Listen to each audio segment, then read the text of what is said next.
Okay. The company that I worked with for this project is a nonprofit called Bosma Enterprises, and this is my project. Okay, so Bosma is a center for sight, which is a place that helps blind people find different jobs, different trainings, and they do a ton of things. So the big overarching thing that they do is glove production, like nitrate gloves, but that's just the product that they sell. They're so much more than that. So they're comprised of three main entities, which is the Center for Visionary Solutions, the Center for Sight, and the Bosma Opportunities Foundation. And they provide so much career and vocational training for different visually impaired people around Indiana. There are people that are born blind, there are people that fall blind, and a lot of people that are blind due to injury don't even know where to go for help or access, and suddenly they don't know how to dress themselves, and they don't know how to have basic hygiene or coverage or anything like that. So they provide so many ways to set people up for success, and they provide a lot of counseling services as well. They're very physical, financial, and emotional health based, and they help people get assistive technology, which is one of the main barriers. Sometimes one of the adaptive iPads is about 10 grand, which a lot of people do not have. So providing them with those grants, providing them with the access, and teaching them is kind of what they're all about. And their mission statement is, by giving people with visual impairments the tools and support, laying foundational steps in continuing education, Bosma strives to change lives today and create opportunities for tomorrow. So one of the main obstacles that we found was that there is a lot of access restriction for people with visual impairments here. Only 44% of blind people are employed, and over half that are only employed part-time because they can't maintain, and it's not necessarily their fault. Only less than a quarter of online job applications, which is the main way to apply to jobs, are not accessible for people with visual impairments.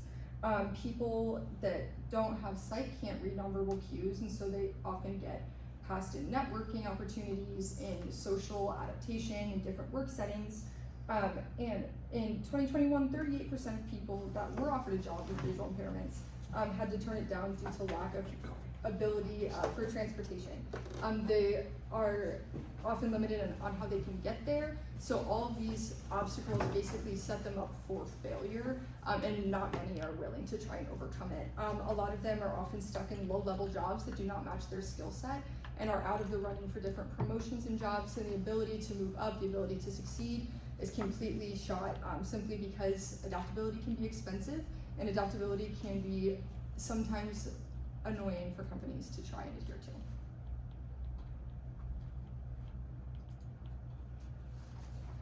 So, all that to say, the big overarching theme is money. A lot of money needs to be had in order to help these people get success, get their accessibility, get their training, get their transportation, everything. So the goals in place are to increase funding and donations by 15% by the end of the next fiscal year, which for nonprofits in Indiana ends in June, and increase donor acquisition, promote donor retention through feedback and then adoption through those responses in our survey, and then lay the plan that continues an upward trend through brand visibility and fostering relationships. So the donor list that I acquired at first was very lengthy, and it was mainly comprised of individual donors. However, over 70% of their donations comes from corporate companies. Corporate companies have a much bigger spend and a much bigger ability than individuals do. So we kind of honed into corporate donations and assessed our goals and plan thus far. So in our research, the first thing that I had to do was identify the target audience. The average donor age of an individual is 64, which kind of goes to show that the desire was always there, the financial stability just had to be met. So people that are in college don't necessarily have the ability to donate if they wanted to, then suddenly you're a new grad and then you have children and they have extracurriculars, and so your funds are just kind of allocated elsewhere. So for individuals that are donating, it's primarily older people, and so trying to figure out how to assess that group and rope them in. And then there are so many companies that have mandated corporate contributions, and so they have to choose someone. So how are they going to choose Bosma? Well, I'll tell you. But also through my research, we found that when corporate companies are searching for a place to donate their money, the biggest thing that they search for are things that appeal to their empathy. And they're not scrolling through pages and pages on Google, so if they're not in the top searches, they're probably not seeing you. But if you don't stand out, then they're probably just gonna go with whatever. The company that I work for just donates to the same company every year. So how to change that and appeal to their empathy using testimonials and kind of drawing people in that way and playing on that. A lot of companies also want to maintain a good reputation. Corporate America doesn't have one of those. So trying to donate more and everything makes them look good, and it's kind of a mutually beneficial partnership. So also Bosma's a very large corporation. A lot of people have heard of it, so that was a great starting off point. And then just appealing to tax deductions and write-offs and things like that. And then through SEO, finding that boosting keywords and boosting that visibility then allows them to see what you are putting out and pulls on their empathy. You can't appeal to them if they can't see you. So utilizing that, changing keywords and paying organic advertising. And then the survey that was conducted, I capped it at 45. So this is just out of 45. But out of that 45, 42 that responded were people from corporate companies and 3 were individuals. And most donations hovered around the $1,000 price point. And then not a single person made a contribution due to a personal connection to the cause. So a lot of people resonated with the cause. They didn't necessarily have a personal tie, but they resonated it, thought it was great, and that's kind of why they did it, or because it was mandated.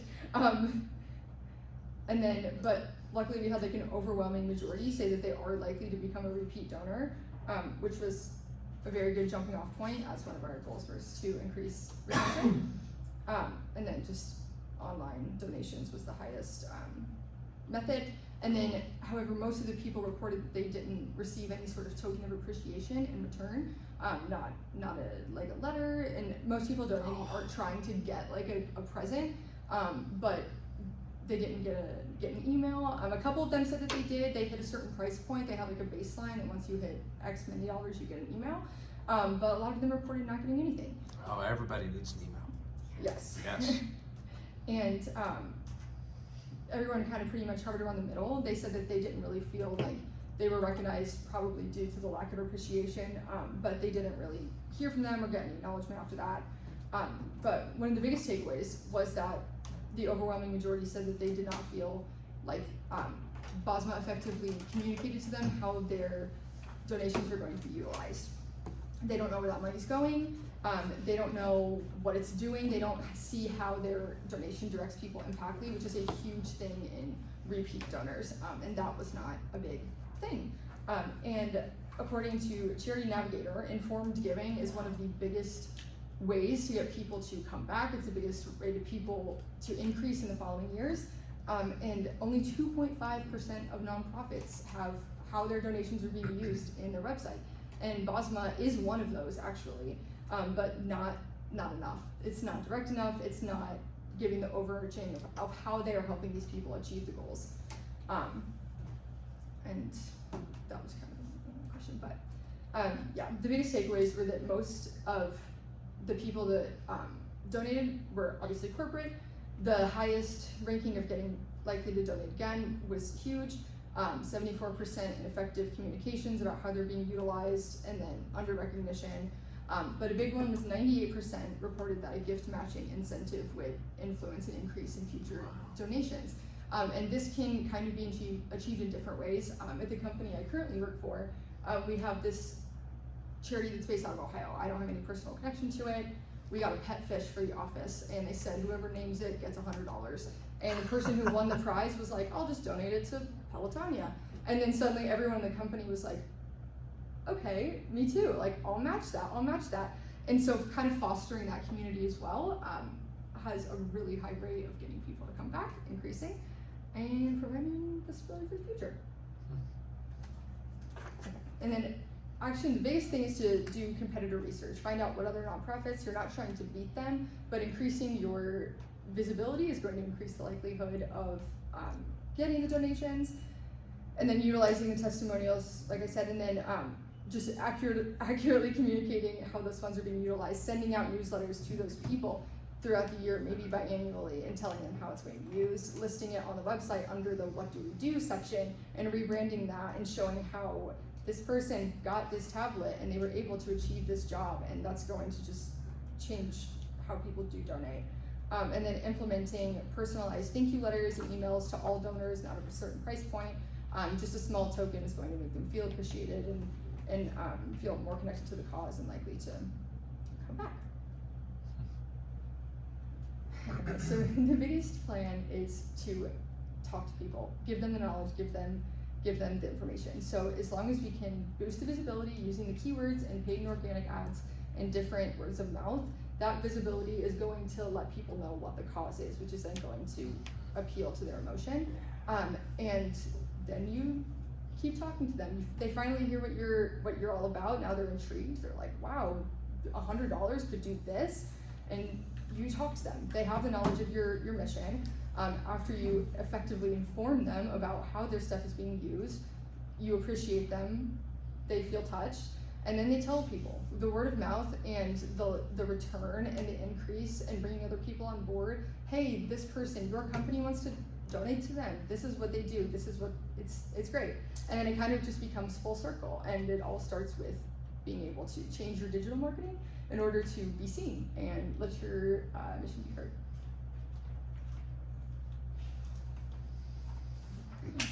So one of the things planned was an appreciation event. So it would be equally for donors as it would be for prospective donors. The Pacers is a partner of Bosma, and they, fake event, but having a Pacers player come that people do know Indiana's very in touch with sports, and just speaking on it and giving them a script and having them say what they have to say, people listen to people that they know and respect. And then just having one-on-one basketball games and being able to mingle, and live music. And one of the great things is they have so many programs at Bosma, and they have a huge music program. And so using the people that are employed there, the people that utilize the services, and not having a cost for that. And then food and beverage trucks being available, all cash, and all proceeds go to Bosma. It'd be $5,000 to reserve it, but then all the cash proceeds go. Free entries, and then different giveaways and activities. And it wouldn't be in some big fancy place. It would just be in the parking lot of the building and using barriers, and relatively low cost, relatively high attendance, I would think. And that's kind of where it started off. And the budget, I allotted about $7,500. The biggest purchase would be using the food and beverage trucks and reserving that fee. But then using a raffle giveaway, everyone getting a ticket at the door with their free entry and being able to enter a raffle full of Bosma swag, gift cards, snacks, and things like that. And decorations being just balloons, chalk, basketballs, everything that you could have outside that's relatively low cost. And then just having swag giveaways, sunscreen, hand sanitizer, talking with the Pacers providing stuff, but having them as a partner is huge. And getting a lot of their free publicity and their free items and things like that. And then the digital side of the plan starts with competitor research, and the timeline that stretches over 3 months starts with boosting rankings to about a number 4 seed. And just after assessing the competitors and kind of planning, I'm thinking in 2 weeks of utilizing the new SEO keywords and putting into play the digital and organic spend, then it would for an achievable place in 2 weeks. And then moving forward by week 4, and this is in 2-week increments, increasing by about 8% visibility by 8%. And then by the third 3 weeks, it would be a number 2 ranking, and then by the 4th, visibility 12%. And then we're sitting at around about the time that the event would take place, and about the end of the fiscal year. So then the goal for that chunk would be to surpass June the previous year. There's been about 2 months at that point.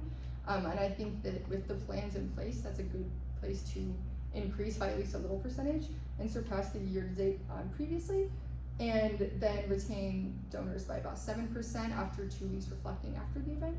And then by the end of the 3-month plan, visibility would be increased by an overall 21% in 3 months, which is a large goal, but I think that with the plan in place, it's achievable. And then surpassing the year to date of donations from the year prior. And that's the layout and the charts and the projections. I've done a lot of research on SEO, and sometimes it can be really hard, sometimes it can be overnight, so it's not exactly a perfect science, but I think that making this plan and having ads run for about $10 a day for about 2 weeks, and then just different visual advertisements, getting people to donate, bringing people in with visuals, and you know, the empathy of seeing a grandfather be able to play with his granddaughter and use the technology. That's one of the ones that they use at Bosma. Would just appeal to empathy, have that plastered around and plastered online, and then advertising the event, getting it out there, getting it on social media. This is a good social card, and then just adjusting spend and word of mouth that way. That's nice. Yeah. I like it. And yeah, that's pretty much it. I think that having the knowledge and having competitor knowledge and being able to effectively communicate, listening to the people that responded to the survey, adjusting accordingly, and tracking the metrics would help us achieve our goal.